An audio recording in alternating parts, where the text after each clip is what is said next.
HPAC Magazine. This is Business Disruptors.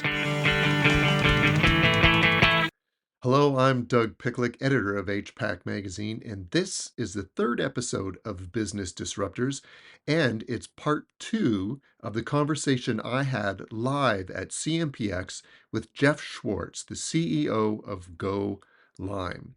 If you missed part 1, we touched on Jeff's background in the cell phone business with the Bell Corporation and his transition to HVAC home services with the large player Enercare before joining a smaller organization in that same space that focuses on the water heater rental business in Ontario. Jeff repositioned that company as Go Lime in 2024. From its launch, Go Lime aimed to disrupt the two major players in that sector with its digital-first approach, including a direct-to-consumer website that showed pricing and providing options for leasing or buying for consumers out in the market. I encourage you to go back and listen to part 1 if you haven't already. In this episode, we're going to pick up right where we left off. We were talking about Go Lime's go-to-market approach with its in-house marketing team and the stars of its marketing program being its employees. In this episode, we're going to touch on the company's retail adventures, its growing product portfolio, and the company's new owner, UK-based Basalt Infrastructure Partners, and Jeff's outlook for the next 3 years and beyond, bringing this new model across Canada and beyond the border. I think is probably in his sights. So okay, that's it. Let's continue my conversation with Jeff Schwartz, recorded live at CMPX. Well, let's talk about Walmart stores. Yes. Just over a year ago, I think it was. It was exactly 12 months ago. We set up one store and then a second store. Okay. And now we're in 5 stores. You're in 5 Walmarts, yes. And did I see something about Home Depot? Yeah, so we are now, I don't even know what I'm allowed to say and not allowed to say. I'm pretty sure I'm allowed to say we are almost in 30 Home Depot stores. Okay. So what does that mean we're in them? Yeah, so 2 different models. The Walmart model is we are a store-in-a-store concept. So if you go into Walmart, like the super centers, there's a McDonald's in there. Yeah. There's often like a tech store that'll do screen protectors. There's a nail salon. So everything in a Walmart looks pretty, I would almost call it, it's like dressed down. Like it's not the fanciest, but the McDonald's look really nice. We had a theory, and we said Sleep Country Canada had a Bloom, I think it's called Bloom. When they were purchased from private equity, 65 stores became open. So these boxes all opened up. We got a call from Walmart, and we had a conversation with them about would we be interested. They saw early views of our brand. Okay. Would we be interested in being in retail? The first answer is no, it makes no sense.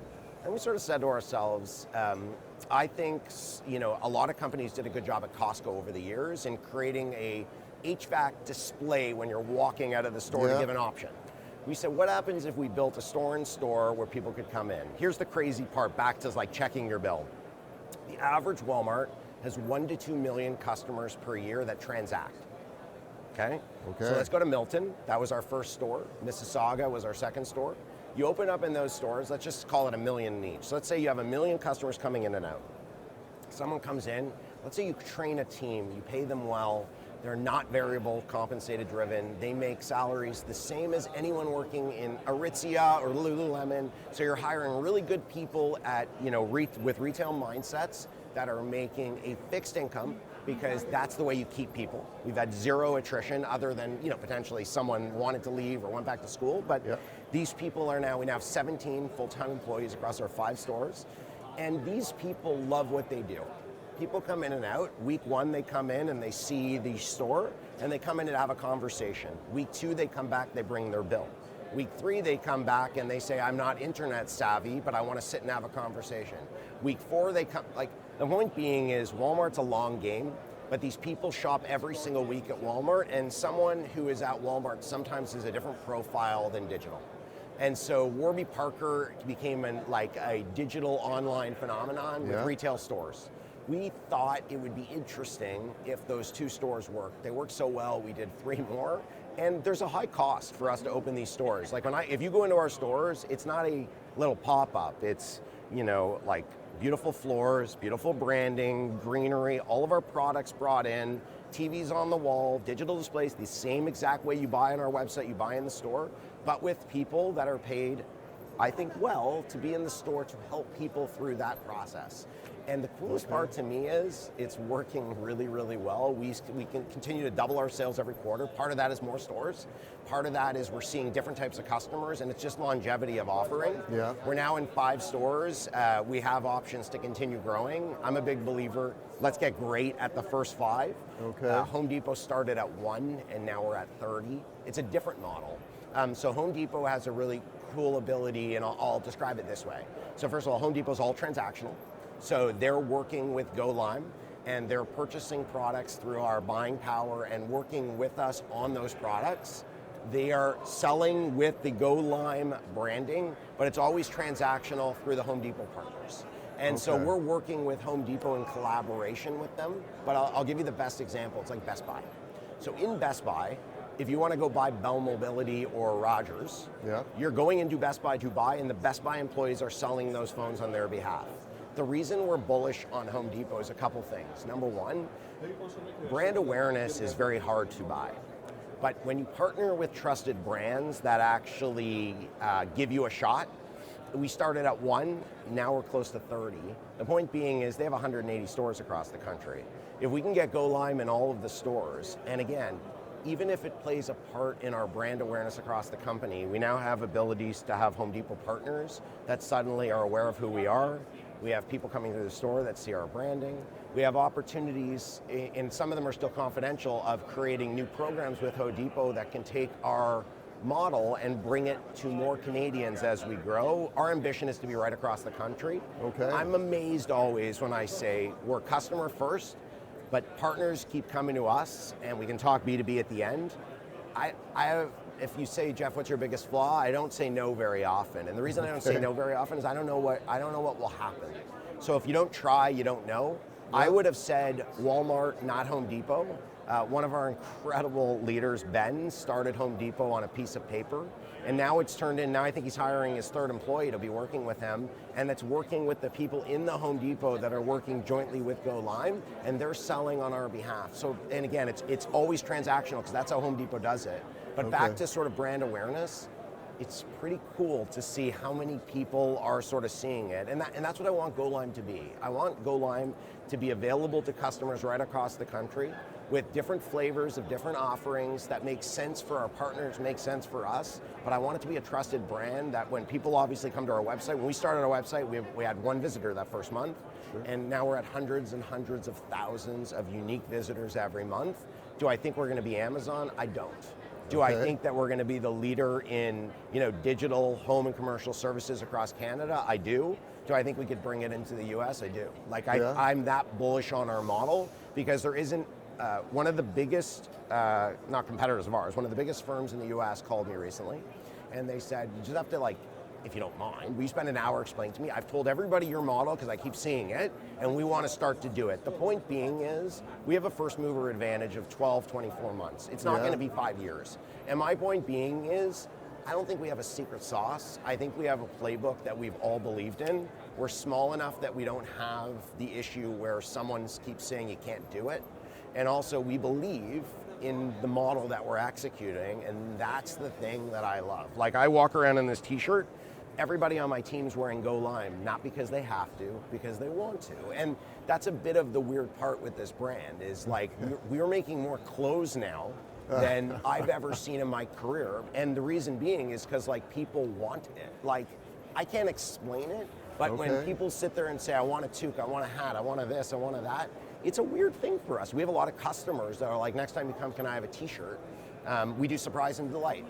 For one of our programs that are going out, we surprise and delight customers with a glass water bottle, or we surprise and delight customers with a furnace filter. The point being is, you and I both know a furnace filter is not very expensive, but no one's doing that because everybody's looking to sell one for $50, $40, $30. I just did a bulk purchase of carbon monoxide detectors. Why? In Ontario, every floor has to have a carbon monoxide detector. My comment to everyone was just, if we're in a house and they have just purchased a Go Line product for us, or they've gone in and gone into a flexible lease with us, and they don't have one, just put one in. Yeah. You and I both know they're not very expensive carbon monoxide detectors, but if you go and you put a carbon monoxide detector in, so if we purchase 10,000 of them and they're sitting on every truck, how hard is that to do? And again, it's not always about making money. It's about longevity of relationship. And I keep saying over and over again, we went to Muskoka probably 50 times last summer. Everybody thinks it's crazy. We don't have a team in Muskoka. We have customers in Toronto that saw us, and this is why I love Mitsubishi. Probably 5 of the customers were like, can you get us a Mitsubishi ductless heat pump? We had people in cottage country that were like, we want you to do it because you guys did our water here and we loved what you did at home. Could you come up? We will drive up there if we have to. We'll stay at a motel. But the point being is, that to me is where we're going as a company. That's the scale, where people say we want you over and over again. We have like 50 EV chargers that have went in. We don't really sell EV. If you looked at our website, it's there. People come up to us, can you give that to us? Yes. Okay. And so that's where we're headed. That's where I was, okay, because that was next in line with, let's talk about your product offering, because it is well beyond water heaters. Of course. Tank and tankless. Yes.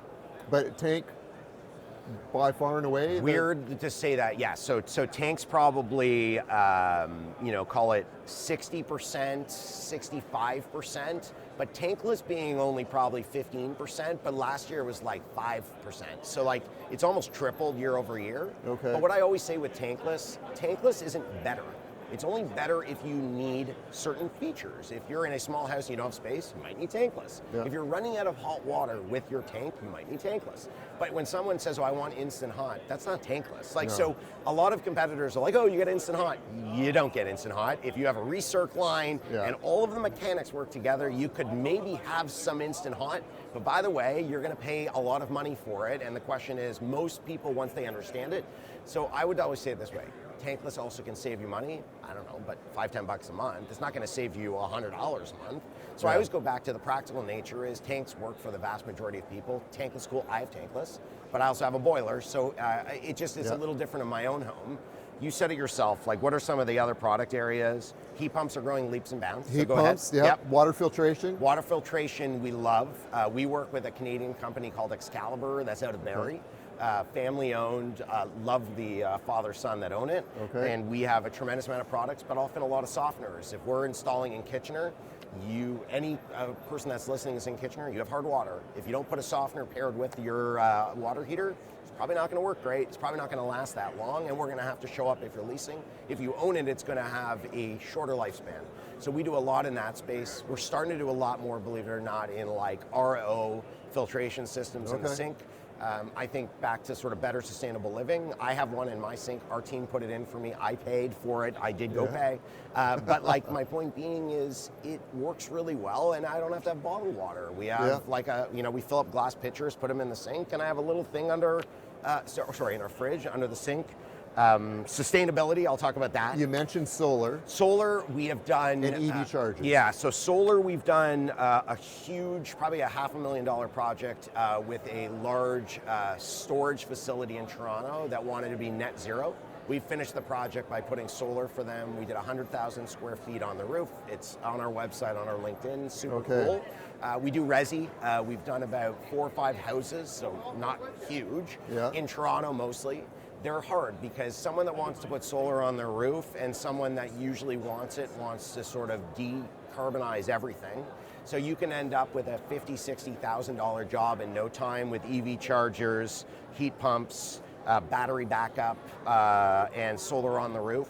And they're complex. They take us quite a bit of time. We're getting better at it. We have an amazing partner out of California that partners with us. So we feel very bullish on the space. But again, it's not our core offering today, but when we do it, that's what I was saying before. Like, we have people reaching out to us all the time. We have heat pumps on our website. Mitsubishi has been the most incredible partner. We've done 4 gigantic, multi-purpose residential building retrofits with them. And the reason they pick us is because these customers see us, they hear us on 680. I always say it this way. The funny part about LinkedIn, for anybody that says, oh, I don't know why you use it, a person on LinkedIn may be a professional, but every professional has a home, and every person in the home is sort of like in that home. I don't have social media experience, like I'm a marketer. I'm not on Facebook, Instagram, TikTok, Snapchat, my kids are. But the reason I use LinkedIn is it drives great leads for us, it drives great awareness, and we have a lot of customers that reach out, both in the B2B to say, hold on, find out who works over there, maybe that guy's name is Jeff, whoever, but then get some info. Yeah. But on the flip side of it, we have this cool opportunity in the residential side where there's not a lot of reputable people. I'm sure there are, but there's not enough reputable people that can do full stack solutions for a home. Sure. And I think it's cool. Like the fact that I told you we did 50 EV chargers, that's cool to me. Do I look at it as like a major tenet of our business? No. But at the same token, do I think there's going to be more EV chargers 10 years from now than today? 100%. Yeah. So if we can come into a house and the customer says, you did my water heater, can you look at my panel? I can't. Let me just get on my phone. We'll get one of our electricians in. The electrician looks at the panel needs to be upgraded. That's pretty good business. We add an EV charger, that's pretty good business. Suddenly the air conditioning conks out, we come in, we put a heat pump, that's pretty good business. And the reality is I look at it as like a concentration game. If we can come into the home, some's on GoPay where they're purchasing outright because they just wanted to pay to have their panel. We don't force rental. Yeah. Some of it's rental because they want service bundled in and they don't want to spend the money right now. That's great. And you start bringing the concentration together. To me, that's this beautiful ecosystem where you have a customer who's a Go Lime customer. That's the crazy part to me. Like we did probably 5,000 lawn signs last summer, they're gone. The reason being is like people put them up and I drive around and I see them. So my point is it's not that we're doing something right, it's that people are willing to put something up if they believe that what you're staking in the ground is something that they don't want to go hide behind. I love that for us because like that was always my dream. If you said at the beginning, like what did Go Lime mean to you? I was like, I wanted it to be a brand that people can trust and I want people to phone us and I want referrals and I want a friend whose family owns a restaurant whose water heater broke last night called me and we've already replaced his 2 water heaters because his business is important to him. He sent me a note, he's like, my family is so happy. Again, I don't know, it's not necessarily how much money we made on that customer, it's the fact that they thought of us. Like that to me is sort of the game changer for us because I think a lot of customers don't have a trusted person. And some of our competitors, I'm not talking about the big incumbents, have gobbled up smaller players. And those smaller players look different than they did 5-10 years ago because the owner operator may not be there anymore. Yeah. The model's a bit different. And I think there's still this cool opportunity for people to have companies they trust that are accountable, that tell you the truth, and if you're unhappy, someone will fix it. And that's why I always say, if someone can't get it fixed, there is no way that can be true because I guarantee you, for anyone listening, they can find me. I know that for a fact because I used to have my personal mobile number on my LinkedIn. Okay. The only reason I took it off is as we've gotten bigger, I just can't answer the phone. But at the same token, ChatGPT, Jeff Schwartz, the phone number just pops up. So the point being is, that's what I always say to my kids. If you put something out there, just know it's going to live forever. Yeah. So my point is there's no situation where someone's going to walk away and say I wasn't dealt with. There's no tickets. There's no overseas call centers. We don't have that scale, but we're 100,000 customers. So when someone says, we do have scale, we just don't need to be that scaled. If we sit together 10 years from now, and you're like, Jeff, things are going off the rails, you're at 1 million customers, obviously it may feel differently, but I'll tell you, I don't know if I will. Like, I like the fact that we can I like that we can employ people in our community, and I listen to the calls, and when someone explains they rent a hot water in their home to a customer that rents, and then I do mystery shopping with my team, and I hear overseas call center talk about it, I guarantee you, they do not have a rental water heater where they are in wherever part of the world they are. So I always say, like, it's an interesting dialogue you have with a customer. When you have it yourself and they have it, you connect. When someone in somewhere overseas definitely does not have a rental water heater, may not even have a water heater the way we think of it, and then we're renting it at those prices, I think sometimes you can get quite disconnected and the experience a little different too. So I'm really proud of what we're creating. Like, it's in office, onshore, but also people that have those products in their own homes. To me, that's cool. Yeah. Okay. Is Go Lime, I see Enbridge, I Yeah. think, on your website. Are you a Enbridge Sustain partner? No, so No. we are not an Enbridge Sustain partner. We have done some we've done some product offerings with Enbridge and Enbridge Sustain, where if they have a sustainable offering and they're looking for partners to test things, we've done some very cool tests on some really cool products. We get some leads, and we join some different programs. We get some leads, Okay. but we're not an Enbridge Sustain dealer. Yeah. Look, we are partner first, and so when you see those logos, we like all of those groups. We like the Canadian Lenders Association because we like being with other companies that lend. We have leases. We want to understand like what's best in class. And by the way, security, sort of like digital awareness, compliance, privacy. So like we try to join as many pieces as we can. Okay. But most of our partners, like what I love about it is they come to us. Like that's the weird part. Like Lennox. We've been a Lennox dealer, and like they're fantastic to work with. Bradford White, we love Bradford White. Navien, we love Navien. I had breakfast this morning with Hare. Like the point being is the difference of what I like about Go Lime is people come to us. Quilt found us. Like we didn't find Quilts. Okay. I was going to ask. And let's go there. Actually, Yeah. it's right next on my Perfect. list. You are Quilt. You have a Quilt relationship. Absolutely. Quilt certified partner. Yes. I think that's how they refer to it. Yep. So I don't know that everyone in the industry is familiar with Quilt because they are American. Yep. So can you tell us a little bit about Quilt? 100%. And then also how that relationship kind of came about. You said they came and found you. Yep. And what does it bring to your offering? Yeah, so number one, and I've spoken to Paul, their CEO, probably 3 or 4 times now. Canadian. Yeah, it's super cool. He's from Western Canada. Yeah. And so what I love about them is they are disrupting a space that has, it's funny, they said to me, Jeff, do you know that the top 6 players in our industry are over 100 years old? Like that was one of the things we had our first conversations. Wow. And so they're trying to shake it up doing 3 things. Innovation. Yeah. They truly believe in partnership. And they have something that, I'll be honest, it's very different and unique in the way they go to market. And so I'll give you the examples where we have partnered and done very well. We have a lot of custom home builders now reaching out to us. Those custom home builders reach out to us because they're literally that. We did 50 jobs in Muskoka. The person in Muskoka talks to their builder, and the builder says, who did your heat pumps? Go Lime. Okay, interesting. Then they come back around to us and we get a call, and we didn't know what to do with a lot of these calls. We had a job last year in Muskoka where, and this is true, where we had to paint one of our ductless heat pumps to be the color of the wall of the cottage because they wanted it to blend in. Yeah. Quilt seems to make that exact product. So when we chatted with them, we saw this interesting use case. Do I think Quilt will be 10% of our mix? No, it's like a specialty offering that we can bring to people that's at a higher end price point. But here's the cool part. There are, and we did a little bit of a fun exercise in the office, there are hundreds of decorators, home designers in Toronto. There's probably thousands of builders, but let's say there's hundreds of home builders.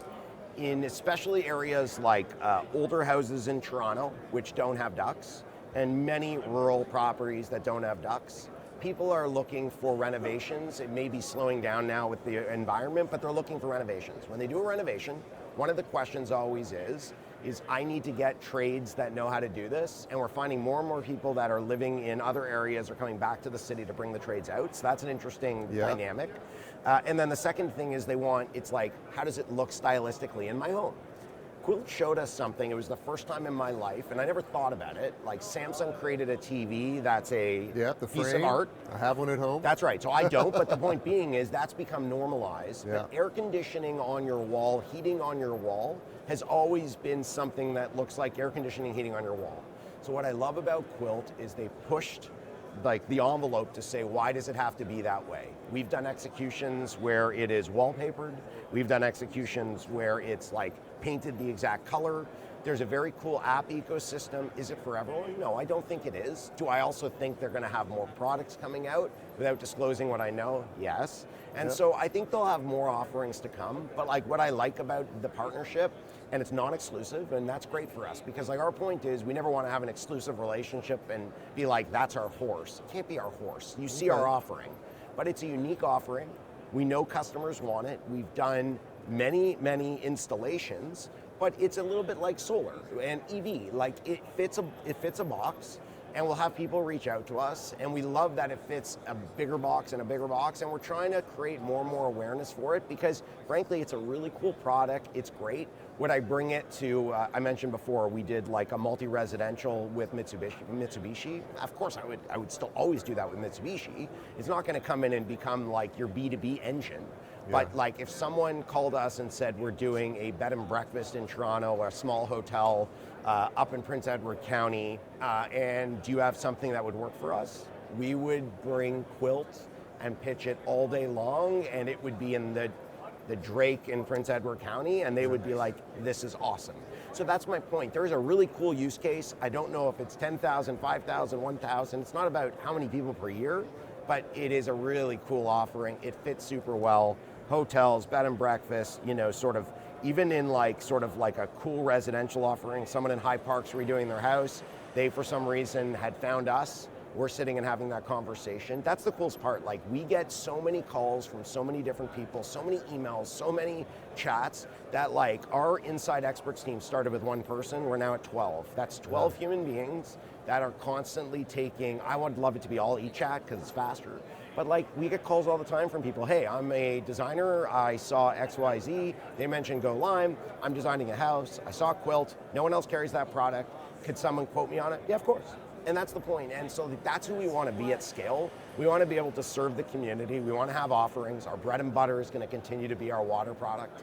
Our bread and butter is going to continue to be these leases because we can do them at scale. And if we do 100 a day or we end up doing one day, we do 1,000 a day, that would be the coolest thing for me because it's all retrofit. That means 1,000 people decided to leave the person or companies they're with and choose us. Right. That's what we strive for. Okay. We strive every day to have people choose us, and that's the changing of the model. We do not go into people's home to sell.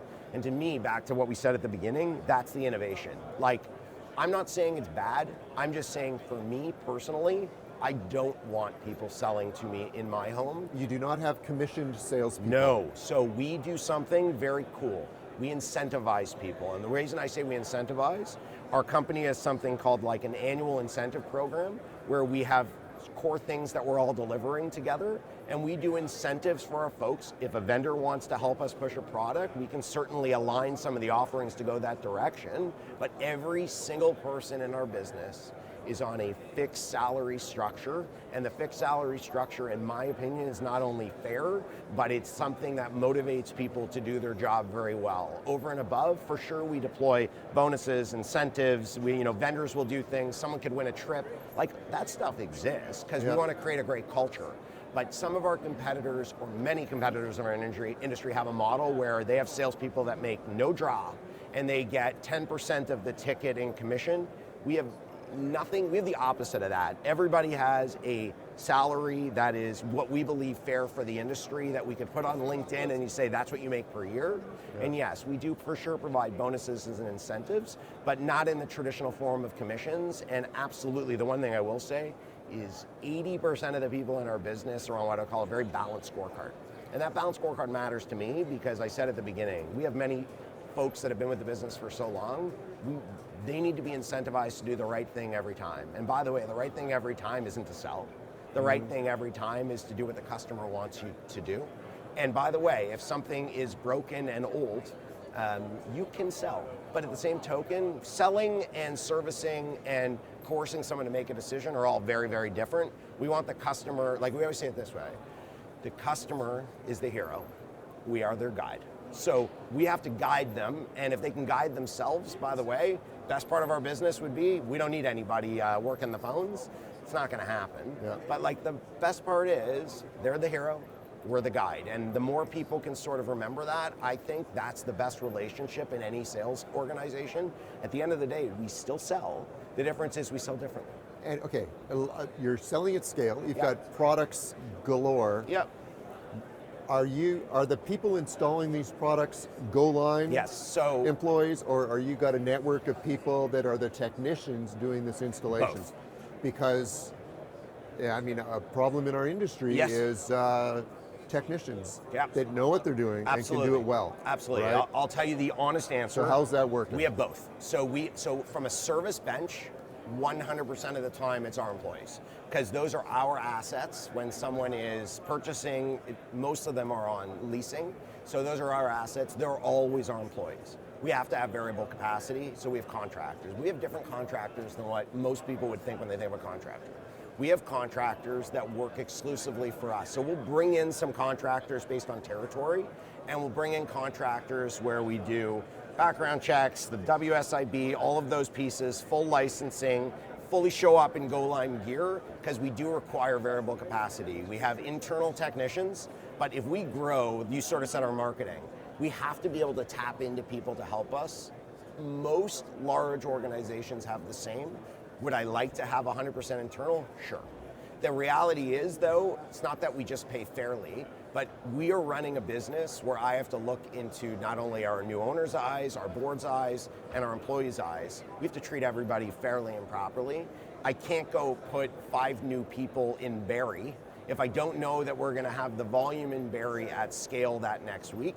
So we do have contractors that we call up on a variable basis. The quality, the performance, and the way they show up is exactly the way I'm sitting with you today. And if there was ever an issue on any front, we would of course take that contractor and not have them go out. We're trying more and more to move internal, and we're doing that as we speak. But the honest answer is we have to have variable on the install side, service 100% inside. I would say installation, you're sitting sort of 50-50 in a good week. Okay. Because the problem with our model is online caters to the masses. I can't control where everything goes, and I do require some variability in how we execute. But if someone shows up and you didn't think they were Go Lime, I would want someone to call me, because like when I see the reviews and I see the names, I know who they are. Yep. And they're like, the Go Lime employee X showed up in my house, did an incredible job. He laid out a red carpet, he made sure he wore booties, everything was done perfectly. He asked me if I could do this, this, and this when I left. He left me his contact information I need to call. To me, that's the important part, but you're absolutely right. If we had an issue, that would be a huge problem for me. I mean, happening in the industry is the technicians come in. Technicians are becoming salespeople? Yes. We do not incentivize our technicians to sell. Okay. So I would say 90% of our technical bench won't even sell. I'm actually trying to change that, and you'll laugh when I say this. The reason I'm saying it is this way. If you go into, you might not like Jiffy Lube, but if you go into a GM car dealer, they do what's called a 20-point inspection. Yep. They're topping up your washer fluid. They may say your windshield wipers are worn out. My comment to our team is simply this. If someone has a water heater from us and you're in the room, why wouldn't you spend 5 minutes to ask the employee, would you like me to check anything while I am here? There is no fee to go check it. And if they find that the filter is filthy, they find that it's the middle of the winter, the humidifier is not working, whatever the thing is, I'm a big believer that when you're in the home, you have an opportunity to provide, again, provide them with information. Do they have to take the information and do something? No. What I do love, and I didn't mention it, our customer relationship management system is all digital. So the other part too, which I think is super cool, is information is incredibly valuable. When someone's our customer, with their permission, I would love to be able to get our technicians who are certified at what they do, provide some more information while they're sitting there. Sure. Because there's no reason they shouldn't do that. Now, many of our technicians don't like to sell for that exact reason, because they are there to service the assets or service the products. Our plumbers in particular, they're like, nope, my expertise is fixing, installing, and dealing with the issue. I don't want to go sell. My comment often is you don't have to sell. My point is when I go into a million different environments, and I'll use the auto industry as well, they are asking some questions, filling in some forms. There's a balance between the two. I'm a big believer information is what's key. If you give someone information and your tire pressure is low, you're going to put air in the tire. By the way, I didn't say you have to sell and charge them, but even if the information is, Mr. Customer, I just checked the serial number on your furnace, it's 17 and a half years old. When was the last time you had a maintenance? I don't know. So my point is, would you like a maintenance call? And by the way, this is what it is for a maintenance. We also sell these things called Go Protect. They're $14.99 a month. We underwrite them ourselves. So it's $15 a month. So call it, I don't know, $200 in a year with tax. So if someone were to say, would you like one of our protection plans? We warrant you up to $500 per year. So basically you have a $300 hedge on the plan. If you have an issue with your furnace, we will show up within same day, next day to fix it for you. And again, there's no like weird sales pitch. It's more like they don't have anyone doing it. That's the crazy part of the mechanical contracting industry. The vast majority of people, and I do a lot of truck rolls. When I open up furnaces, when my team opens up furnaces and I sit behind them, yes, you see a dirty filter. Often that's the first thing you see. When someone says they don't have good airflow in their house, that's often the culprit. But the crazy part is the vast majority of homeowners, it's like a scary room. Yeah. So the funniest part is I grew up in telecom and I used to say internet was a managed service. Now you get your internet shipped in the mail, you plug it in yourself and no one ever comes to your home. In our industry, it's going to be a managed service forever. There's never going to be a case, well, maybe you, where I or anyone I know who's not a certified, gas license technician, plumber, electrician that's going to do the work themselves. But here's what I do know. I know where to look.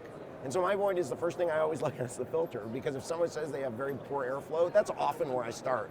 If someone says, I have the heat in my home's not consistent. Uneven, yeah. You sell Ecobee and you can get a couple sensors, put a couple sensors in the room for $100. You may find that just fixes the problem for you. So I always go back to I would like our technical team to be guides. And that is a change management exercise that I think will just take time. They love not selling because their expertise is in servicing and fixing and installing. And also, if we have a busy day, we've had a day where we did 80 installs in a day. So if you speak to our installation team and say, by the way, you're going to sell, they're going to be like, Jeff, are you out of your mind? I was just in 8 homes today. I'm exhausted. I'm not selling. I have to get to the next place because you guys track where I'm going. And you said I have to show up at 2. It's now 3. I'm an hour behind. So that's another part of some of the work we're doing on telematics. And we're currently in the process of bringing the whole telematics stack. I would like soon to be able to have where someone sees an Uber, where they basically see our truck is coming, they press a button on their phone, and they see our little GoLime truck coming to their house. We're not there yet. We give them windows, but I think probably by late this year, we'll have full integration where our cars will have telematics, and that's safety for us, and that's the last thing I will say. Having new owners is sort of humbling, but at the same token, health and safety, I probably took it seriously before. I take it even more seriously now just because we not only have to track it all, but the metrics are not just important to the people in the company, they're important to our owners, and that's actually refreshing to me because we did it as a family-run business the best we could. Now we're doing it at infrastructure grade, and I'm super proud of that change because we're now hiring a health and safety manager because now we need a full-time resource to sort of manage the programs that we're doing on a day in, day out basis. Yeah. I wish I could sit with you and say we had a full-time person before. We were probably either too small or we prioritized other things. Knock on wood, we had 0 incidents, but my point being is as we grow, you're going to get car accidents, so we should have telematics to help make sure that we don't. Why not? Yeah. We should have health and safety training, we do, but we should have it all governed in a learning management system, and most importantly, we have to make sure that we get our people home every day, and so that's been, we can talk about that piece of it, but that's been the best part. I find that exciting and fun, and our board chair said to me, Jeff, who's the person that does it? And I named 3 people. And, okay, no, we need to get 1. Okay. And so that's another refreshing part of our business adventure is we're spending all this money on marketing. We doubled down there. Now we're spending a lot of time right now on health and safety, on fleet management, on technology. Yeah. We're hiring 3 new coders, automation, technical operators that can help with our ecosystem and our CRM. So that's some of the cool roles that now we're hiring for, which if you asked me a year ago if I thought those were the next 5 roles, the answer would have been probably not. Okay. Which is neat. Okay, so we've touched on this past December, not that long ago. Correct. GoLime acquired equity investment company, right? Yep. Well, Basalt Infrastructure Partners. Correct. Right? Based in the UK, but operations New York, and I don't know if they were in Toronto already. Or, no. This is their first Canadian investment. First Canadian investment, all right. Included the acquisition of the Simply Green assets. Correct. Okay. Most of them, I can tell you why. Yes. Okay. Making your combined company, this was now the press release said 4th, but I read 3rd somewhere. So I have taken the liberty, I know, so again, backwards and forwards. Yeah. So look, here's the funniest part. I have no idea. I know who the 3rd and 4th players are. I believe we're now bigger. Okay. So I'm claiming 3rd. At the time, the research we had was fourth. All four of the biggest players in our space. And when we talk about this ranking, Yes. this is in equipment leasing platforms That's exactly right. in Canada. That's exactly right. With a combined portfolio of approximately 90,000 leases. That's exactly This is what right. it was at the That's right. press release time. There's four infrastructure-backed companies in the space. Yeah. There is Enercare, Reliance, Vista Home Services, and now Go Lime. Okay. And we think you're number 3. I think, but in fairness, if it's not publicly disclosed, You're I fourth- feel like you're third or fourth. We're correct, third or fourth. Okay. You're maybe on the podium. Correct. If not, That's you're right. right Exactly. beside it. Okay. Exactly. So you're clearly in the business of Yes. leasing equipment. Of course. But with this acquisition, has anything changed with the company or your role now? Yeah, a ton. You've got a boss. Yeah, well, I always had a boss. Everybody had a boss. It was more Okay. financial lenders before. Yeah. So Basalt Infrastructure Partners has about $8 billion assets under management. Right. They are largely based out of Europe. They have a head office. They have a regional office in New York. They had been following. They're very heavy in solar. Energy management in that entire space. They get very excited about sustainability, but they also get very excited about, long-term assets. And they look at the space very probably similar to how Brookfield did with Enercare or others in US and Canada, where it's a long-term game. And, Right. They're not looking to flip you in 5 years. No, well, listen, I You can't don't know. speak to the time Right, horizon, okay. but what I can say from our owners are the following things. So number one, this provides us with the capital we need for growth. So this is the most important part. We don't require injections of funds from all over the place. We now have a business that can self-sustain with our new owners and our partners. For me, that's a huge difference. Number two is, yes, like my boss is, Basalt Infrastructure Partners. We have a board of directors. We have some of the most seasoned leaders that have worked in similar industries and companies. So they hold us to a much higher standard. And I think that's important because number one, health and safety is like one of our number one priorities, and it probably always should have been. Number two is, from an infrastructure grade, we need systems, investment. We have to make sure, I always say, you want to make sure that you're leaving your house a lot better than how you purchased it. Right. So we have a lot of work to do there. The Simply Green one's very important, and I say this proudly. When someone goes bankrupt, I can't say I know what that company went through to get where they are, but here's what I do know. I spent 2 years understanding Simply Green for 2 reasons. Number one, we were awarded a service contract for Simply Green 2 years ago, and so we had visited about 10,000 homes over those 2 years. I am not the technician, but I had visited a few times with the technicians, and generally the feedback was the same. The customers were not necessarily upset. They didn't feel like they had someone to call that would show up when they wanted to. They were delighted when we showed up, and most of the time it was a water heater. So back to what I said before, in incident rates, water heaters don't have huge incident rates, but when they do, things go really wrong because you have no hot water. So if you pick up the phone and call your water heater provider and they don't show up, so number one, we're 24/7, so someone's always on call. So at 3 in the morning, if it's the middle of winter and you're in no heat, we will dispatch someone. No hot water, I'd have to check with Cam. I imagine we dispatch someone probably in the morning because I can't imagine the no hot water, you're going to be fine till morning. But the point being is, in many cases, someone has an urgent, critical situation, we will show up the same day to fix it. But in our industry, it is largely, it is most companies that have gone bankrupt, it's more because I don't say the leadership team, the people that ran the company did something different than maybe they should have done. In this particular example, that is what happened. They had a tremendous amount of debt. And when you take a tremendous amount of debt, we see it in real estate and other industries, sometimes things go sideways. Yep. This company had that. Where I was blessed was, number one, we found Basalt Infrastructure Partners. Number two, their organization was a lot of assets. Our organization is a lot of operational rigor. When you put those together, it's pretty great. And I'll tell you the story I love most. Had Simply Green been sold off to one of the incumbents in our industry, my opinion, without knowing, is the vast majority of the employees would have all been exited and fired because they would have sucked it into the platform. and they wouldn't have needed those employees. More than 2/3 of the people that were there when, are still there. Meaning, that's a really cool thing for me. If they were working in customer care, they're still in customer care.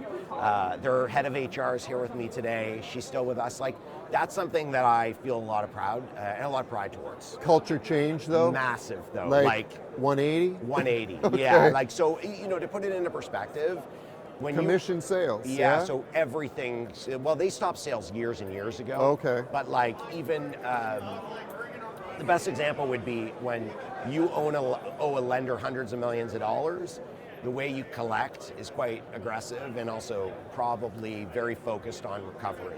Yeah. That's all gone now.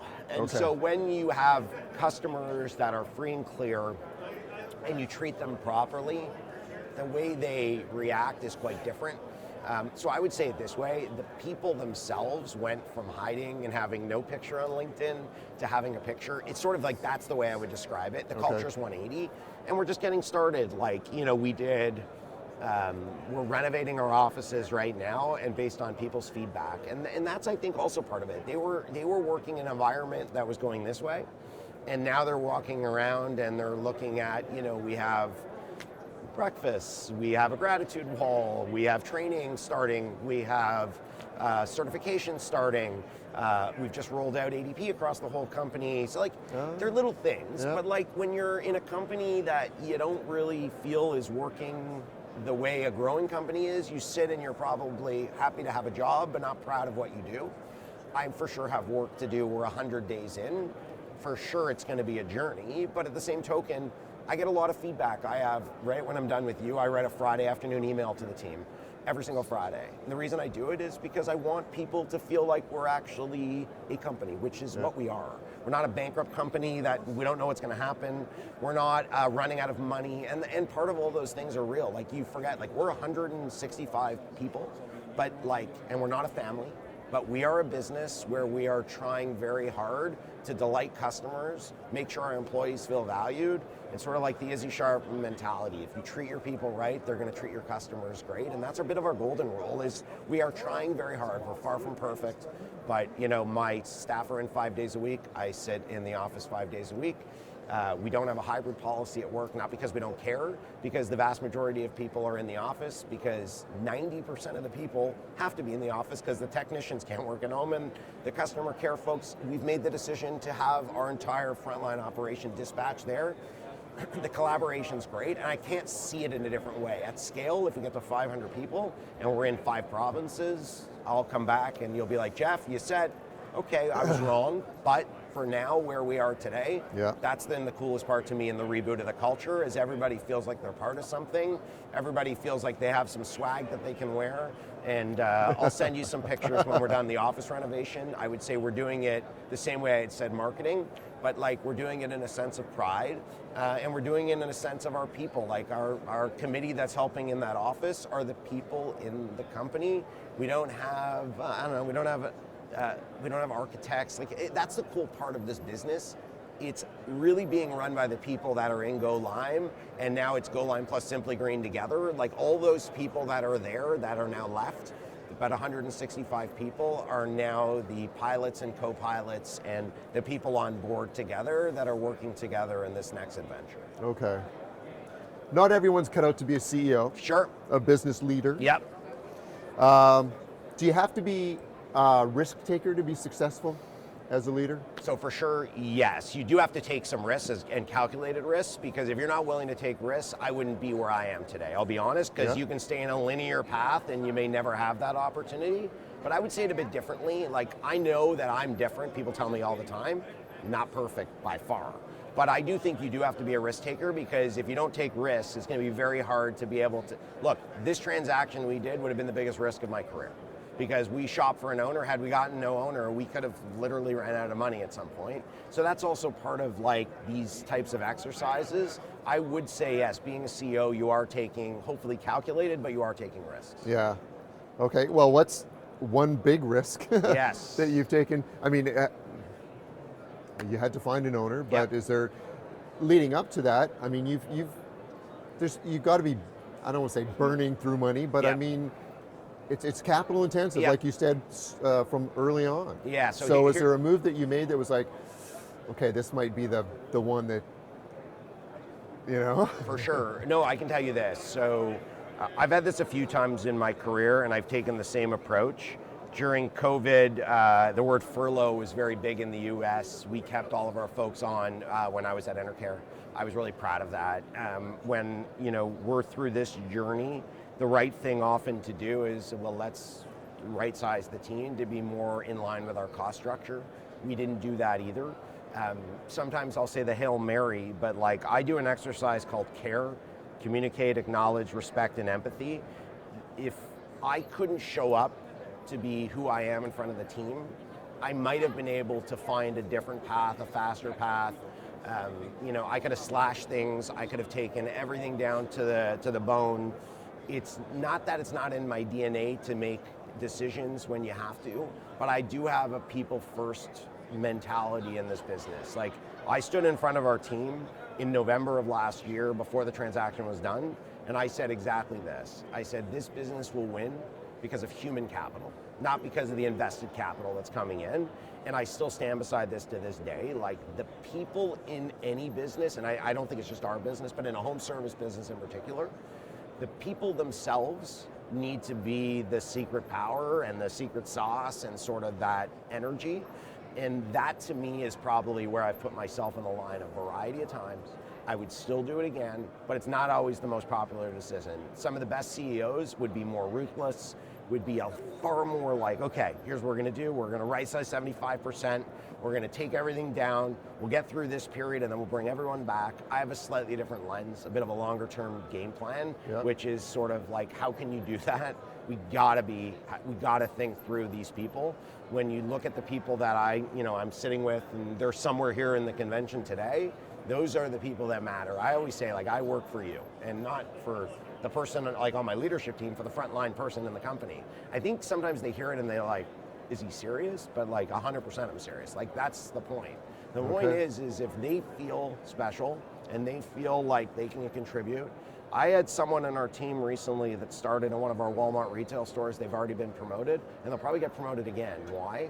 Because they're kicking butt. And we believe in them. I believe in them. But I think we as a company believe in them. Like, again, a great CEO once said, earn growth. Like, these people earn growth. We celebrate that growth. I don't know how I could be ruthless. I do know CEOs, some of the best, are ruthless. I know some of them take massive risk in order to hit quarterly earnings. I would like to think we're doing it the Go Lime way, which is the different way than the industry has seen in a very long time. If you said to me, Jeff, could I save X million of dollars taking our call center overseas? Sure. Am I going to do that? Absolutely not. So that's a bit back to risk taking. Like that would be a risk. Yeah. It would pay off in the short term. I might get a bigger bonus. But the point being is that's not how we're running this business. So that's a bit of what I'm trying to instill is like those are risks that I can easily take. Another CEO would probably have that in their kit. Easiest one to do right now. I just said we have 80 people in our front line. Let's move them all overseas to X country at half the rate. Yeah. We just saved X. I'm not taking that risk, so maybe I'm not ruthless, but I would still say that's one of our secret sauces. Okay. Now this sector, HVAC, home services in Canada, there's thousands of small family-owned businesses out there. You kind of touched on it. You've been in this business for a while. Yep. So from a high level, how do you see the HVAC home services business evolving over the next few years? Yep. Based on what you're bringing to the market, we're seeing some other people bringing things to the market. Yep. Do you see a big shift happening? Yeah, I do. Number one, I think transparency will continue to become more important. You said it at the beginning. I think people aren't going to accept not understanding. I think the Enbridge bill in the past of people not knowing if they were on Enbridge or Enercare, they didn't, it was page 5 of a gas bill, that's behind us. I actually think that's great for the industry. I truly, truly believe that we are charting a course that will be ripe with innovation. We talked about Quilt, we talked about Jetson. We haven't seen that in a very long time. I think, again, I'll leave you with the second point on customer centricity. When millions and millions of people have the same offering and they don't realize exactly what other options there are, It's like walking through the pharmacy and every toothpaste looks the same and someone comes out with something that looks different by packaging and suddenly there's a new toothpaste. That would be innovation in branding. I think what we're bringing to the market is a different model. So I look at it as, like I always say, whether it's Warby Parker, whether it's Airbnb, whether it's any company that's disrupted a legacy industry, I do think there will be a lot more. And the US company reaching out to me to be like, how the heck are you doing e-commerce? Like, we are starting to do that. Yeah. I do think, and again, I have never met Nathan. One Click Heating and Cooling leads me to believe he's believing in digital platform. Absolutely. I believe in digital platform. You know, Jetson believes in innovation in product. Quilt believes in innovation in product. I was at dinner with Mitsubishi last night. They're innovating all over the place, and like, it's amazing to hear those things. So I think our industry is innovating at a rapid pace. I think the next 10 years will look different than the last 50, 100%. Yeah, okay. And well, so then that was my, what does that mean for Go Lime and what's next for you and your team? Yep. You've already talked about some vertical integration, right? Yep. And we've touched on all these things, solar, sure. Yep. EVs, what have you. Right? Yeah, I would say it this way. If you were to say, what does the next 3 years look like for Go Lime? You mentioned it earlier. I want to make sure that we care for our customers. I want all of our customers to feel good. Number two, we want to make sure that we can take this model right across the country. There's a model here that works in Ontario. It will definitely work in other places. Are you suggesting leasing water heaters? Well, let me say it actually this way. It's not about leasing water heaters. It's exactly the same thing that we do in Ontario. If we bring the model out to BC and they want to transact in 99%, that's okay for us. We get customers. I think the notion of what rental means to me, which is having a monthly program that bundles in the service offering, where a customer has flexibility to choose to go in, or the customer has a choice to exit without penalties, to me would work in every market 100%. Okay. Do we have to adjust based on market conditions? Maybe, but my point is, look, even if I look at it on a very bullish view, I think we can be across Canada, but you said it vertical. We have custom home builders, not subdivisions, reaching out to us. We have B2B, so commercial reaching out to us. We have retailers reaching out to us. We have online partners reaching out to us. We have every, sort of like Perkopolis type, those types of programs reaching out to us. We have, the question really becomes is, where do we take the model next? That's what I love about the platform. The platform is super agile. We can plug it in anywhere.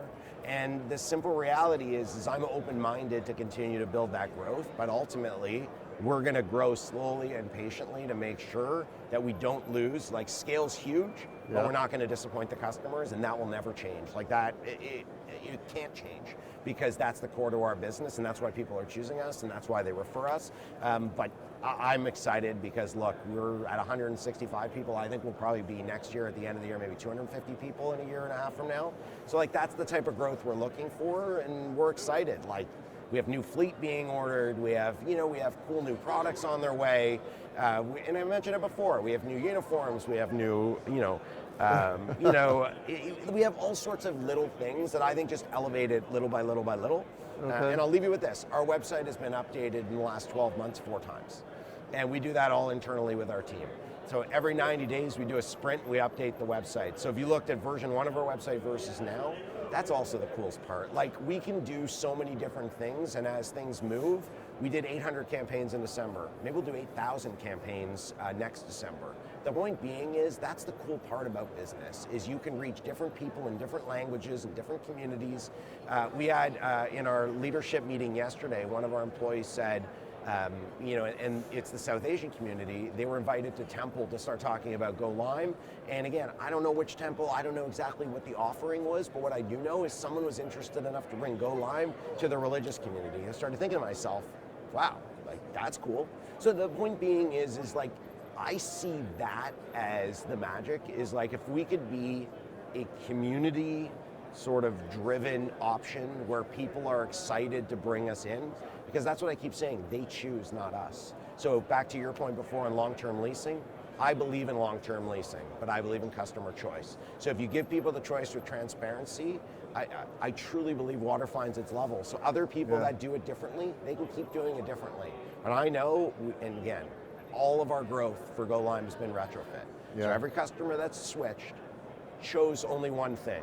Maybe it's price, maybe it's experience, maybe it's terms, maybe it's just they think we're a better offering, and that's a bit conceited, but I hope they do. That's what I really would like to believe, is we can keep getting better. And again, not my words, somebody else, better, never best. Yeah. Like, we got to keep getting better. We are definitely never best, but as our competitors grow and they keep getting bigger, I wish them the best of luck. My point is, we're going to keep challenging this industry. We're going to get more and more of what we believe our fair share, and we're going to innovate for households right across the province and hopefully bring it across the country. Okay. Jeff Schwartz, President and CEO of Go Lime. Thank you very much. Thanks, Dan. Thank you to Jeff Schwartz of Go Lime. I hope you enjoyed that conversation. There's no doubt that with the company's new financial backing and Jeff's energy, that they'll be looking to scale this business significantly in the years ahead. I look forward to following its progress as this happens.